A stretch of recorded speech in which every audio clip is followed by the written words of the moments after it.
Max Verstappen held off a charging Carlos Sainz to win his 6th race of the 2022 season. Title rival Charles Leclerc recovered from a grid penalty to finish 5th as Mercedes showed race-leading pace to finish 3rd and 4th. Welcome to the Grand Prix-Cap for the Canadian Grand Prix. Here on the 5 Red Lights F1 podcast, my name is Aaron Harper. In this episode, I'll be sharing my thoughts on the race in Montreal, debating all the major talking points, and rating every driver performance. Before I do so, I'd like to point you in the direction of my social media accounts, 5_red_lights on Twitter, 5 Red Lights on Instagram. I post my thoughts on the events of the F1 world as they happen, and I throw a few bits and bobs up on the Instagram account over the race weekends and in the weeks in between. Please like and share this podcast. It would be really beneficial to its growth, and if you could also leave a 5-star review on Apple or Spotify, that would be fantastic. If you think my show is worth 5 stars, I'll give you a shout out on the next episode as a thank you. If you're watching the video on YouTube, please give the episode a big thumbs up and scroll down a little bit. There you go, you found it. That's the subscribe button. Hit that button if you haven't already. That's all the admin out of the way. Let's get into the good stuff and the Grand Prix Cap for Canada. So we headed back to Canada for the first time since 2019, and it was great to be back. Canada is one of the favourite tracks of mine, and it's been missed. The Canadian fans, they're knowledgeable, they're passionate. One of them is a good friend of mine. Go and check him out. It's Dirty Air F1 podcast by Matt Kane. He is brilliant. He hasn't been podcasting quite as much recently because he's been very busy with his own golf business, but he knows his stuff. So go and follow him on Twitter. He is a real good follow. And before we even saw cars on track, the FIA had something to say on the bouncing issue that had come out of Baku. So we'd seen drivers' cars bouncing an awful lot on the main straight in Azerbaijan, and the drivers complaining about back pain and just general aches and pains from driving these cars because of the harshness of the ride. And to be honest, we have to take them seriously because they're not without merit. We don't want anyone getting hurt. So the FIA announced on Thursday that they would step in and regulate the amount of bouncing the 2022 cars were allowed to exhibit to protect driver health. The governing body of F1 said it would scrutinise the planks and skid pans on the underside of the cars and create the definition of a metric based on the car's vertical acceleration that will give a quantitative limit for acceptable level of vertical oscillations. In other words, they're going to define how much the car is allowed to bounce. Of course, there was a bit of a split opinion with GPDA, that's the Grand Prix Drivers Association Director George Russell, pleased that the FIA had stepped in but described it as a sticking plaster. And leading pair in the title fight, Charles Leclerc of Ferrari and Red Bull's Max Verstappen, were both fairly opposed to the intervention of the FIA, Verstappen saying that rule changes were not right mid-season. And you need to open your eyes there a bit, Max, because rule changes mid-season are par for the course in Formula 1. It has been going longer than you've been alive, my friend. Just look back to the 2003 World Championship where there was a tyre change for the Michelin cars, for the Michelin tyres, and the cars that ran those Michelin tyres then suffered because of it. And Ferrari won the last 3 races to clinch the World Championship with Michael Schumacher. Without that change, it may have been different. 2013, again, a tyre-related change, but the construction that Pirelli were using was failing at the British Grand Prix, so they changed, I think it was from I can't remember whether it was steel to Kevlar or Kevlar to steel, but they went the other way, and all of a sudden Red Bull romped off into the distance. I know a lot of teams had turned the taps off on their 2013 cars by that point, but Red Bull won 9 races in a row to conclude that season. So it's not just limited to tyres. There has been rule changes regarding all sorts of things throughout the years. That's Formula 1, and the teams can complain and complain and complain, but when it comes to health, they just need to suck it up, really, because we don't want an accident. So the question I asked myself was, is it fair of the FIA to have stepped in? And like I was just touching on there, honestly, the question of fairness or performance effects is a moot point, to be honest, because this is being done in the name of safety, and that kind of trumps everything. anything that surrounds the protection of the drivers takes precedent. And this is why we have seen the cars get heavier, with the crash tests for certification increasingly stringent. In 2018, the Halo head protection device was introduced to much dissent from fans of the sport. I wasn't a fan of it, but it's become normal over time, and it helped save Romain Grosjean's life in 2020. So of course, it's done its job. It's saved at least one driver's life. It's probably saved a few others as well. Remember Fernando Alonso going over the top of Charles Leclerc's Sauber in 2018. So it's just the thing to do. And whether one team is affected by what the FIA implement moving forward is neither here nor there, as it protects the teams and the drivers from themselves in their quest for performance. We absolutely want great competitive racing, but that should never come at the risk of a driver suffering, be it now or in the future.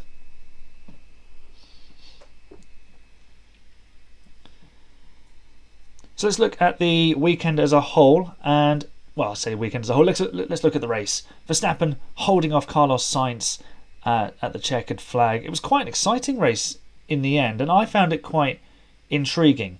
And I'll walk you through some of those reasons why in a moment. So Verstappen, for me, had just enough to cover off Sainz's pace in that final sprint to the end, and I think Canada would be a great track for a sprint venue. It's got the overtaking opportunities. It's got that potential for a mistake. It's just got everything, and the fans there are great. So give them a bit more action. And they've missed out on action over the last 2 years, so why not reward their patience with a little bit of extra racing maybe next season? I believe I put Canada on my list of venues ahead of the sprints being announced on my blog earlier this year. So it's not completely out of the realms of possibility. But it was Red Bull's pace on the straights that I believe was the trump card in yesterday's race, and I think it could be the trump card in the title fight. For Max Verstappen, that straight line speed got him the win in Jeddah. He managed to find a way past Charles Leclerc once they'd finished playing DRS chicken, and then in Miami it got him ahead, having started third, and it kept him ahead after the late safety car there as well, and it arguably kept him the win again in Canada. And these three victories may have otherwise gone to the Ferrari drivers. Now, Verstappen said to Sky Sports that he agreed with Carlos Sainz's claim that Ferrari and Carlos were the faster package on the day in Canada, and yet it was the Dutchman who emerged on top. Throughout the race, it was a thoroughly intriguing battle, especially in the mid-phase, because once Carlos had got past Fernando Alonso, who started second on the grid, and Verstappen had pitted earlier for the hard tyres behind the virtual safety car, which was caused by the second Red Bull of Sergio Perez stopping. Once Sainz had pitted on lap 22, 23, there was a tyre offset of about 12 laps, and Sainz was able to close the gap steadily. I was watching the lap times coming through on the timing app on F1.com, on the F1 app, in fact, on my tablet. And Sainz was just able to take a few tenths of a second out of Verstappen more often than not. There was the odd lap where Verstappen would be matching Sainz or a little bit quicker, but it was only like a tenth or two at the most. And it was quite interesting because I felt after the race it allowed us to see each car's relative performance on the day in clear air, because Sainz was 9.5 seconds behind Verstappen when he came out of his pit stop. So Verstappen, yes, he'd used his tyres, but he would probably have been told not to overexert them, because Sainz would have obviously had to pit, and there was always a chance that they wouldn't go to the end anyway, so they'd save some for later on and then burn the rubber up when it was necessary. But it gave us a picture of just how well each car was handling on the tyres, and the fact that Sainz, okay, he had significant offset in terms of tyre life, tyre age even, then he was able to still close that gap steadily without seemingly taking too much from his tyres, because we could have seen him take 4 or 5 seconds out of Verstappen really quickly, and then it sort of plateaus or even falls away, because Sainz has fallen away in races this year, and that's something that's been very disappointing. But it was so interesting to see how he just chipped away at it, and by the time Verstappen pitted for a second time, the lead was about 6 seconds. So that would come down 3.5 seconds in something like 15 to 20 laps, maybe 25. So the Ferrari car was certainly working well. And what was quite interesting as well, we also got that late showdown between the pair, because they'd been alone on track for a little while, and they'd been running their pace, obviously both probably managing their tyres, but Sainz just able to keep the tyres going with a little bit of extra pace. His car was able to ride the curbs a little bit better, but Verstappen always had that straight line speed, and they were fairly well matched in the final sector. It was the first and second sector where the Ferrari was regularly doing the damage. It was 0.2 first sector, or it'd be sort of even, and then it would be 0.4, half a second in the middle sector. Verstappen at times got DRS from the traffic, which helped him regain some of the time in the final sector. But had they run to the flag like that, obviously Verstappen probably wouldn't have gone to the flag anyway, Sainz would have definitely caught Verstappen with a few laps to go. So he'd have had a really good opportunity of making his one-stop work. And what was quite nice actually was both drivers got a free pit stop behind the virtual safety car, and then they were both... in fact, Verstappen didn't get the free stop behind the safety car. He'd pitted just before it. But Sainz had the option. He could have stayed on track, but he took the gamble of going behind and backing himself to make the pass on the track. It was, once the safety car came out, it was a no-brainer. The stop was a bit slow, but I don't think he'd have come out in front at that point anyway. And I do wonder how things would have panned out without the safety car, with Sainz ahead of Verstappen. Did Verstappen have enough in the Red Bull to catch and pass the Ferrari, which seemed to be looking after its tyres really well? I think what would have played a really interesting role in that battle would have been the RB18's traction and straight line speed, because it was just so impressive, and that could have just made all the difference despite the SF75 being faster in the middle sector. Had Verstappen been able to hang in behind in the middle sector and get the DRS, he'd have probably got past. But that's irrelevant, because of course he ended up with track position, and he had the faster car in the straight line and the traction out of the hairpin, and that was crucial, because if you had just enough of a gap, say like 3-4 tenths coming into the chicane, you were pretty much safe. He was, at least. He was safe down into turn 1, and it needed a mistake through the chicane or on the exit for Carlos to get close enough into turn 1. And Sainz, he did get close on lap 69, but he went too deep at the hairpin and he blew it. But by that point he was pushing immensely hard. It was win or bust almost for Carlos, because barring a catastrophic error, he was going to finish second at worst in that race. So he had to give it full beans, and it was worth the risk, because you're going for your first victory. Obviously, if he'd got it completely wrong and taken Verstappen out, that would have been a different story, but he was not quite close enough for that. But it was a great performance from Carlos. Verstappen, though, driver of a champion, and he's just reeling off the wins. It's, with high performance athletes and high performance teams, we have to admire what they're producing. And obviously I've been able to enjoy the Lewis Hamilton Mercedes success as a Lewis Hamilton and Mercedes fan.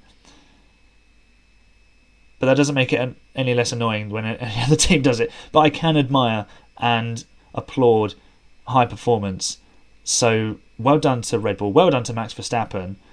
For the championship picture, it's not really great, because as a fan of another team and driver or drivers, when your team isn't in the fight, you want to see a competitive battle at the top. It's a little bit like in football. So if a team runs away with the league title or wins a game with ease, it's not always as interesting. But like in the Premier League this season, my team were a distant third to the top two, but yet we had that fascinating duel between Manchester City and Liverpool week in, week out, as they were both trying to avoid dropping points and keep the pressure on each other to make sure the other team had to win to keep their momentum. And I think we're seeing Verstappen run away with things at the moment, and there's a chance where it could become irrelevant if he makes a mistake. It's a little bit like Vettel in 2011 and 2013,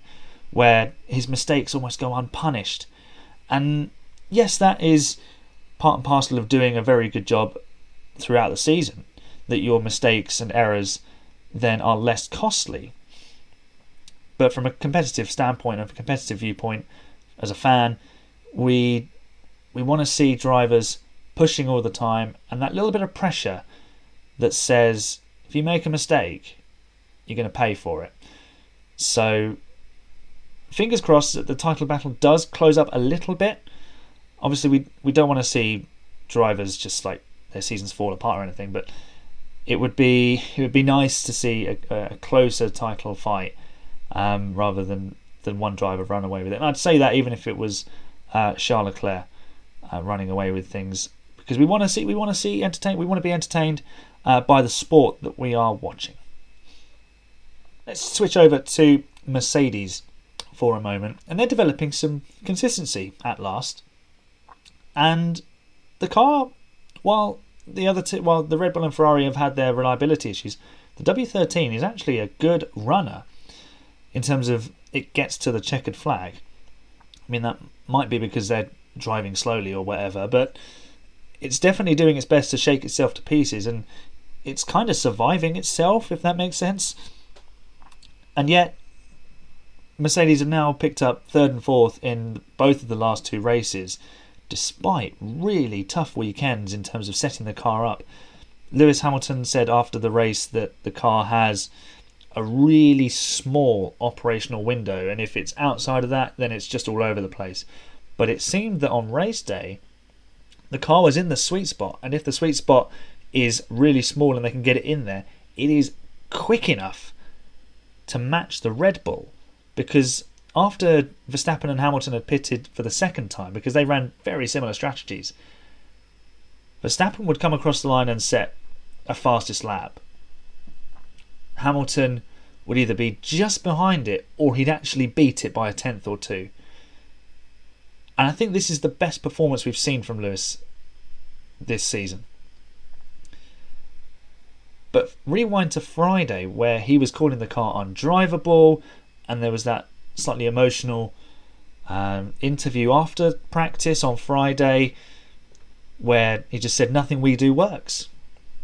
And I was listening to the Missed Apex podcast ahead of recording this morning, and they were discussing the battle between Hamilton and Russell. And one of the panelists there said they made the point that Hamilton's already conceded the battle to George Russell, in that he's already said take all the experimental setups and give them to me. Let me deal with it. Let me find the fix with this car and allow George to drive a more conventional setup and build his confidence, because that would be sort of worst case scenario. And that's, if that's true, and well, it's somewhat true, because we know that Hamilton has been trying some radically experimental setups on that Mercedes, then, you know, if you put George Russell in that position, it could just destroy his confidence. And for Lewis, that is a bold and brave thing to do, to almost sacrifice his own season, his own reputation almost, because how often do we see Lewis beaten by a teammate 7 races in a row? He finished ahead of George this weekend because the safety cars kind of played in his favour a little bit. They could have gone against him again, but I think Mercedes did enough to just sort of mitigate the damage there, because they just boxed George to get him out of the way. I say get him out of the way, but they made sure there was no unnecessary interruptions between them, and it allowed the pair of them to drive their own race. But the Mercedes car came into its own today, and I think they both went the same way as they both went with George Russell's setup from Friday. So that car is fast if they can get it in the working window, but because of the philosophy they've got, it just seems that the operational window is so small. The car has to be nigh on perfect at every track for it to function. Now we're heading to a few circuits that are probably going to be a bit more favourable to the Mercedes, so Silverstone, long sweeping corners, less bumpy. Then we've got Paul Ricard, which is a billiard table. Spielberg, the Red Bull Ring. It's got some undulation and a few bumps, but I think Mercedes will be okay there. And then you've got the Hungaroring, which is bumpy, but again, the middle sector, I think Mercedes will be very quick there. Spa, you might get the bouncing again because of the high-speed straights. Monza, Zandvoort. There's tracks coming up where Mercedes might just be able to plop themselves in that fight and maybe sneak a victory where events just go their way. Whether it falls to George Russell or to Lewis Hamilton is another question, and that's something that we'd have to look at as the weekends progress. But there's definitely optimism at Mercedes, because it does seem that they're making some headway, even though they're having these terrible Fridays and these absolutely atrocious bouncing issues in certain races. They're learning, and that's something that Toto Wolff has always said. You never learn as much from a victory as you do from a defeat, and you can call 2022 a defeat already. But I was discussing this with my wife, and I was saying that the W13 is potentially an ugly duckling, because as much as you look at this car and you think it's terrible, it's just not talking to Lewis, George is able to get something out of it, but it still looks really difficult to drive at times. It's so stiff, they're having so many problems, they're always calling it something bad on the radio, like what Toto Wolff described it as after the Azerbaijan Grand Prix. But all this learning that they're taking this season, all this pain that they're taking, who's to say that Mercedes don't turn up at the race 1 in 2023 with a car that obliterates everybody? Because we've seen them do it before. They did it for 8 years. So let's not put it past them, because this is a really high functioning team. And while Red Bull and Ferrari might be enjoying some time at the front now, Mercedes, they're not coming quickly in terms of the performance gap going down, but they're coming, and it's going to be really interesting to see how they can sort of interact with the championship fight this season. You know, if they get involved with the Red Bulls and the Ferraris are able to steal a couple of victories, the season could change shape again, because it already has. We've had almost 100-point swing between Leclerc and Verstappen from round 3 to round 9. Who's to say that it won't happen again? And who's to say that if Mercedes finally unlock this thing, that they could reel off several victories and throw themselves into title contention? A long shot, I know, and maybe a bit too over-optimistic there, but F1 is if spelt backwards, and as Murray Walker always said, anything can happen in Formula 1, and it usually does. So don't count your Mercedes chickens just yet in terms of race wins, but there is definite hope. Alright, so we've reached the point of the show where I'm going to rate all of the drivers. So we will start with the Red Bull duo, because Red Bull are leading the Constructors' World Championship. And we'll start with Max Verstappen, who started first, finished first, and I'm going to rate his performance as a 4. He said it was proper racing, talking about his duel with Carlos Sainz at the end of the race. It looked like he would run away with the race, but the virtual safety car checked him in his progress on lap 9, and it changed the strategical element of the race. He ended up on a 2-stop, and he wasn't actually convinced that he would catch Sainz after his second stop. And he was a bit worried at the safety car restart because he'd been pushing to close the gap to Sainz. He'd certainly taken the gap down a lot quicker than Carlos had earlier on in the race when Sainz had fresher tyres. So he did a really good job to manage his way through that final few laps after the safety car and bring it home. It's 6 wins this season for Max, and he is driving so well. It's so reminiscent of Vettel in 2011, where that first World Championship came, and with it came more confidence. The Red Bull was also the fastest car on race day. I mean, the Red Bull in 2011 was the fastest car in pretty much every situation. But there's just so many parallels, and Verstappen is driving wonderfully well, and it's kind of snowballing into a express that is very, very difficult to stop. And Verstappen, not one to be overtaken easily. We've definitely seen that. It would have been interesting to see how he'd have reacted to Carlos Sainz throwing one up the inside into the chicane had he got close enough. But he didn't. Max didn't allow it. The Red Bull didn't allow it. And Max was exemplary in his driving. Let's look at his teammate Sergio Perez, who had a difficult qualifying. He started 13th because he crashed. So that was far from ideal for Sergio. And then he went on a wildlife exploration around the back of the Montreal circuit. And then he only lasted 9 laps in the race. Suspected gearbox issue. So he didn't finish the race. I rate his performance as a 2 because he was making fairly good progress, actually. He said, things were looking good. I had a good start. I was on the hard tyre and making progress. It's hard to say where Sergio would have ended up because we'd have probably had the VSC later on for Mick Schumacher and then the safety car. And there's all sorts of other things that could have happened. He could have tripped over somebody and the whole race could have changed completely. So it's hard to say where Checo would have finished in the grand scheme of things because he only did 9 laps. But his title hopes have taken a massive dent. He's now 46 points behind Max Verstappen. And that's number 2 driver territory at Red Bull. Let's move to the prancing horse of Ferrari, Charles Leclerc. He took a grid penalty, started 19th and finished 5th. A fairly good recovery, so I'm going to rate him as a 3. He managed his race well and kept his nose clean, but he called his race super frustrating as he got stuck behind Albon and Bottas, and then he got stuck behind Ocon as well. The Ferrari just didn't quite have enough, especially in Leclerc's hands, to get off that final hairpin, as well as especially the Alpine. And he was stuck in a DRS train behind Bottas, who couldn't really get the move done on Albon, who was massively out of position, thanks to his qualifying heroics.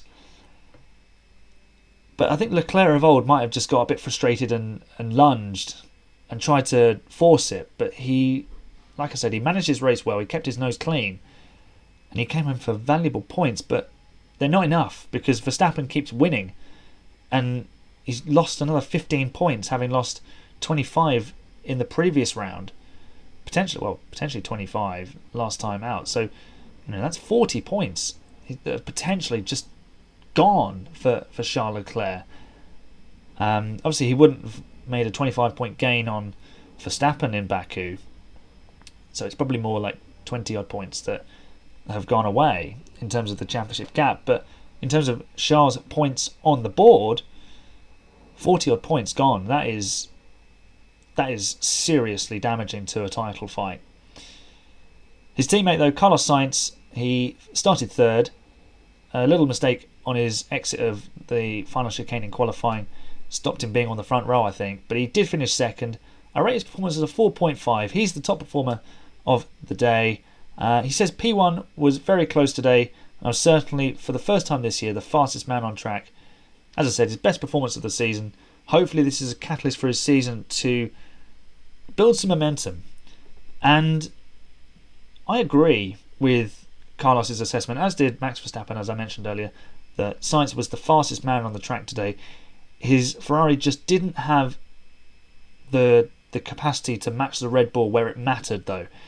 I think had Sainz been in the lead and able to obviously get away from the DRS, he would have been able to just manage the gap to Verstappen. And even if he wasn't able to break the DRS, I think he'd have had enough through the middle sector and the first sector to keep Verstappen at bay. As I said earlier, it would have been mighty intriguing to see the situation the other way around with the Red Bull attacking the Ferrari. But interestingly, on a track that's heavily reliant on straight line pace, especially in that final sector, Ferrari were very much in the ball game because their car just likes those corners, and you've got to navigate through the middle sector and the first sector, which is a little bit twisty, and then it opens up a bit through the second sector. So Ferrari will fancy their chances coming into the next few rounds, that they can still close the gap. Obviously Silverstone has lots of straights and is a power sensitive track, but again it's got fast corners, so Ferrari might just have a really nice balance where they come off the corner fast enough to carry enough speed down the straight that it doesn't hurt them too much, and that they're in the ball game in terms of performance and potential overtakes.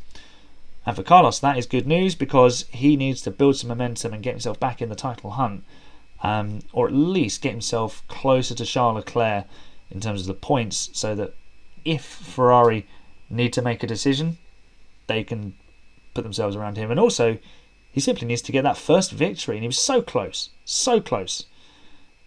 Such a shame. But it's coming, Carlos. Keep fighting, keep going. It will come eventually. Let's move over to Mercedes now. I have discussed them a little bit, so we'll just run over their day a little bit here. So Lewis Hamilton started 4th, finished 3rd, rate him as a 4.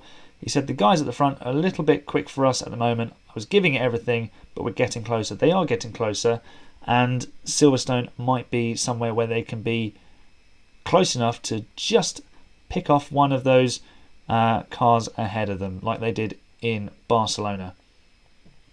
George Russell qualified 8th. He gambled on the slicks in qualifying late on, and it didn't work. So he ended up 8th instead of maybe on the second row alongside or ahead of Lewis Hamilton, as he said he could have.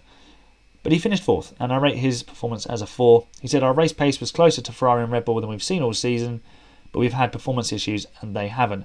And that's a fairly sensible assessment. The Mercedes can be as fast as the Ferrari and Red Bull, but coupled with the really small performance window, they haven't been able to put performance on the car because it doesn't behave like a car in certain aspects, which then sort of inhibit how much performance you can extract in setup and understanding and development paths and stuff. So their developments are fixes for the car rather than actual performance upgrades, because they've got a path to follow. It's they're doing the best they can, and with a car that is misbehaving as much as it is, for them to have finished every race with both cars, and for George Russell to still be in the top 5 at every round, it's super impressive, and it shows you just how good a racing team that group of guys and girls at Mercedes are. And let's move to McLaren. Lando Norris, 14th on the grid, having stopped in Q2 with a power unit issue, then changed the power unit and finished 15th in the race. A bit harsh on Lando, this rating, but I'm going to rate him as a 1.5. He said, we were unlucky in many places and also just didn't have the pace to race and overtake the people we wanted to race against. It was a difficult day. McLaren were just nowhere really, because Lando was losing 0.3 a lap with his older engine, which they'd changed, and Daniel Ricciardo, who started 9th, finished 11th, so I rate him as a 2. He had no pace either. He said, we simply didn't have the pace, and then had to manage a few other things as well. And once he dropped out of the points, Ricciardo just didn't have the performance to get back in. He even finished behind Aston Martin's Lance Stroll, who started 17th. Let's head over to Alpine. Esteban Ocon, we'll start with him. He was the lead Alpine over the line because he started 7th, finished 6th. I'm going to rate Esteban's performance as a 3.5. He said, I'm very happy with the result today to score 8 points.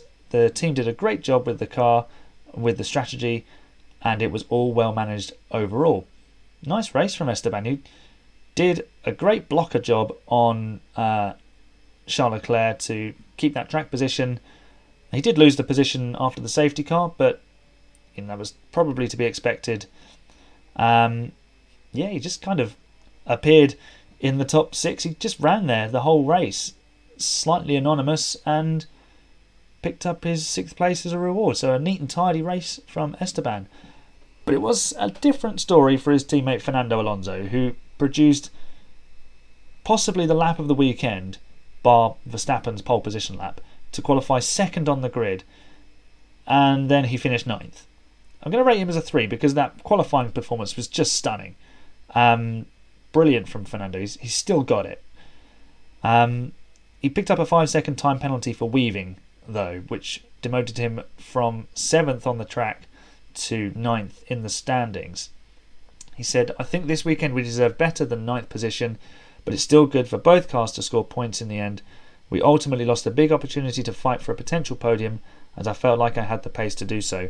He said about the virtual safety car timing, because he was on the pit straight beyond the pit entry when it was deployed, and then he couldn't get round and get in time. But they ended up running a really bizarre strategy. They had another virtual safety car, so unless he's talking about that one, the second one for Mick Schumacher, then but there was opportunity, and Alonso's strategy just never really seemed to come together.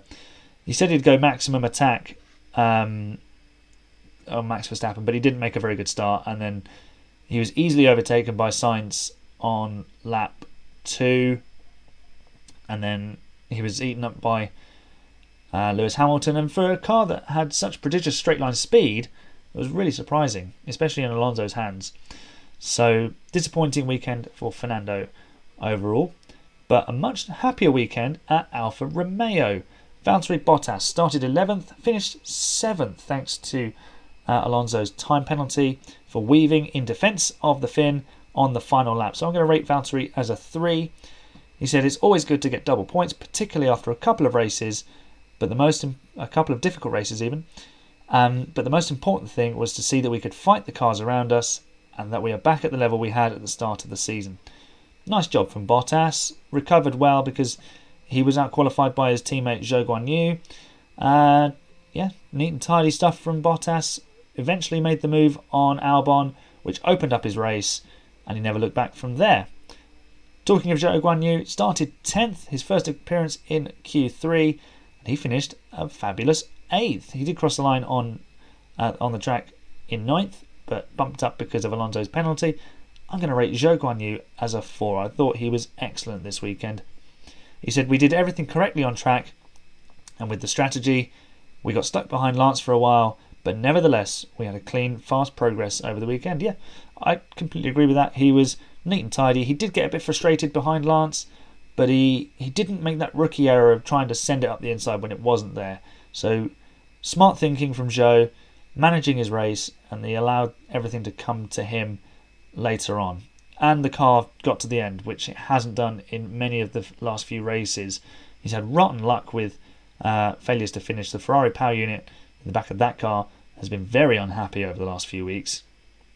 So, nice to see Zhou get some reward for, especially like in Baku, some promising performance. And 4 points is that's a good reward for Zhou. Let's go to AlphaTauri and Pierre Gasly. I had to do it, I'm sorry. So if you've just had your eardrums exploded on headphones, I do apologise. But it was not a good weekend for Gasly, who was apparently confirmed as an AlphaTauri driver for 2023 by Franz Tost, but I'm not buying it. I'm not buying it because we know just how volatile the Red Bull program is. If a seat opens up elsewhere and a team, let's say McLaren or Aston Martin, they want to go and get Pierre Gasly, I reckon they could still go and get him. That contract is probably not worth the paper it's written on. We've seen that before in Formula 1. Just ask Sergio Perez. So Pierre Gasly started 15th, having been knocked out in Q1, but Leclerc dropped behind him, and he finished 14th. So I rate him as a 2. He said, we were struggling a lot with grip, sliding around a lot in these conditions, and we just didn't have the pace to fight in the top 10. They'd been lifting and coasting early on with Gasly, so they must have been managing a power unit issue on the Red Bull powertrain side of things there, or temperatures or something. But that I haven't found any sort of substance to what that was. So difficult weekend for Pierre Gasly. His teammate Yuki Tsunoda took engine penalties and started 20th and last, thanks to being eliminated in Q1. And then he failed to finish. So because of the way he failed to finish, I'm rating him as a 1.5. He locked up over a bump. Apparently there's a bump on the exit of the pit lane, which is an interesting pit lane. It feeds into the outside of turn 2 instead of turn 1. And he just crashed. He went in too hot and crashed because he locked up over the bump. And he had cold tyres. So it was a real... After all the progress that Yuki has made this year, it was a real throwback to the sort of errors he was making in 2021. Rookie errors. That is a really silly error. But also one that I'm not surprised Tsunoda made, because he's the sort of driver who strikes me as, I'll go in really hard, stamp on the brakes, and let's just deal with it. So, really a shame. Really a shame. It was just a bit of a silly error to make. But he did say that he'd been to the garage to apologise to all the team. I pushed too much on pit exit, and unfortunately I went into the wall. Yes, you did push too much. So 1.5 for Tsunoda. Let's move to Haas, who qualified an amazing 5th and 6th. Kevin Magnussen was 5th, but he finished 17th. I'm going to rate his performance as a 2.5 because that qualifying performance was excellent for what it was. He said, we were forced to pit with the damage we had, but it was nothing. The car was perfect to drive and there was no effect on the car. He had a little bit of minor contact with Lewis Hamilton on lap 1 for the second time this season, and Lewis had no damage, but Kevin came off worse again. Shame really, because I do agree that we can't have bits of bodywork flapping around on cars, but I also think they could have. By the time they gave him the technical flag, it became clear that the piece wasn't really going to detach quickly. It probably still had a little way to go, and maybe they were a little bit too quick to force him to come in. But by that token, I also don't disagree with it, because you also can't have a car that's flapping damaged bits around. It was still attached to the car. If it was like dragging on the ground, I'd understand, but it was still attached to the car. Difficult one to police that, I think, because as Kevin says, he said that the car was fine. So we'll just have to take his word for that. Someone whose car was not fine was Mick Schumacher. So despite qualifying a brilliant 6th place, he failed to finish. The power unit gave up the ghost on lap 20 something. Can't remember which lap it was, but I'm going to rate Mick as a 2.5 as well, because his qualifying display was excellent, considering it was prime conditions for someone under fire to try too hard and make another mistake. But Mick kept it on the track, and in the end it was his car that failed him rather than him failing in the race. So he said, we had a PU issue, which is obviously very unfortunate, as I think we were having a good race up until that point. The feeling of the car was great, and the pace was not too bad either. Yeah, he was running nicely in the points. It looked like he'd made a mistake when he'd gone off, but actually he'd just stopped at the end of the middle straight in Sector 2. Let's move over to the green machines of Aston Martin. Sebastian Vettel starting 16th, finishing 12th. He'd actually performed really well in practice 3, so to see him 16th on the grid was a real disappointment, and then to see him not really make as much progress was a shame as well. So I'm going to rate Sebastian as a 2. He said, it was just not our day. We made an early stop to find some clear air, but then the virtual safety cars came along at the wrong time. Yeah, and then they didn't put him under the safety car, and he had really old tyres, so he was kind of stuck. I think with fresh tyres he may have been able to move forwards even through traffic, but they didn't make the change. But there was a bit of joy on the other side of the Aston Martin garage for home hero Lance Stroll, who recovered from 17th on the grid to finish 10th. A brilliant display from Lance, because he's been under fire again for some reason. Well, he hasn't helped himself with some of the incidents, but I think some of the accusations that he's a bad driver are wide of the mark. He's probably not as talented as some of the other drivers, but that's not to say that he's completely useless. So I'm going to give Lance a 3.5 rating for his performance in the Canadian Grand Prix. He said, "We had a great strategy for this race. I'm super pleased to have been able to score a point." Yeah, you can't ask for much more. If you qualify 17th in one of the midfield cars and you drag it up to 10th place and you finish ahead of both the McLarens, which are very fast, you outrace the AlphaTauris, and you get past the Williamses that were out of position, especially in Albon's hands, then, well done to you. Really nice drive. And he finished ahead of his teammate who he started behind. So, top job, Lance. Well done. And we'll round things off with Williams. Albon starting 12th, finishing 13th. Rate him as a 2.5. He said, "I think P13 was all we could have achieved today. So at face value, I'm quite happy with it." Yeah, Alex Albon starting out of position. More qualifying heroics from him. He probably would have been 15th had Leclerc, Norris and Perez not had their various issues going on another weekend. But still, got it into Q2 in the wet. So well done to Alex Albon. And Nicholas Latifi, who had his first home race of his career, and possibly the last as well, because Oscar Piastri is supposedly taking his place for 2023. He qualified 18th, or he started 18th at least, finished 16th, which was second from last. I'm going to rate Nicky as a 1.5. I just feel like he's not in tune with these cars. He just can't get anything out of it. Something's not working there, and he's just losing more and more confidence, which is a real shame. But he said, regardless of the result, this weekend has been one to remember. Yeah, I think he'll cherish that memory forever, the fact that he got to race in a Canadian Grand Prix as a Canadian. So they are my driver ratings. Of course, feel free to comment on the YouTube version of this show. Let me know if you agree or disagree with anybody, or you can tweet me on social media, send me a message on Instagram. Those are the ways to get involved. And let me know who you feel the top performer was. I've rated Carlos Sainz as 4.5. He's the top performer of the weekend. Was there anyone who stood out more strongly than Carlos Sainz for you? Okay, let's head into the race rating. So I'm going to rate the race at a 7.5 out of 10. The driving standard was good. There was a few mistakes in the race, and the overtakes were cleanly executed. We had a bit of strategy divergence at the front, and the late safety car gave us long enough to see an extended battle play out and not leave if he had a few more laps, hypothetical about it. I think it became apparent that Red Bull had Ferrari covered just enough. I think with a few more laps, I think perhaps Verstappen's tyres would have gone off.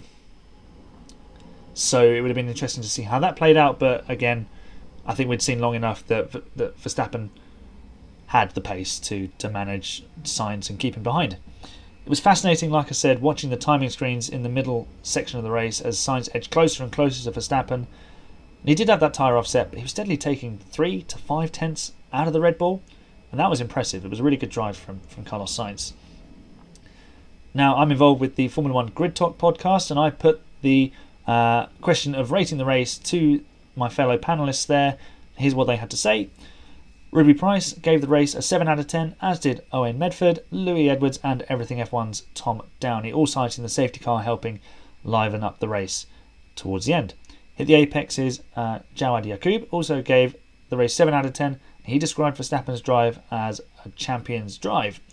Carl King of the Monkey Seat podcast scored it at 8 out of 10, as did Grip Strip Pods Phil Matthew. George Howson gave the race 6 out of 10, saying it was intriguing but lacked a wheel-to-wheel moment for the lead. I'd agree with that. I think it did just lack at that final moment, that showdown on the brakes, Sainz really having a go into the chicane or into the hairpin and seeing just how both drivers dealt with that situation. I'm going to turn the question over to you guys, the listeners, the audience. What rating would you give the race? Reply to my results tweets. I'll do a little video. It's on Twitter. You'll find it there. at 5_red_lights, or just leave a comment on the YouTube vodcast. And finally, let's have a look at how my predictions fared. So I tipped Max Verstappen for pole position, and he duly delivered. I don't think there was much debate about that.